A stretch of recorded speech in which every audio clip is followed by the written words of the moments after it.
Whit was probably the most naturally gifted person I've ever known. He was the kind, back then at Davidson, we had what was called chapel every day, and it was a real meeting, and it was run by the president of the student body.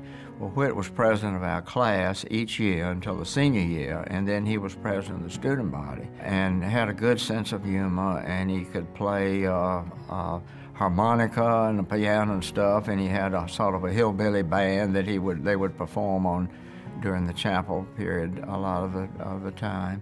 And he was the captain of our basketball team our senior year, obviously our best player.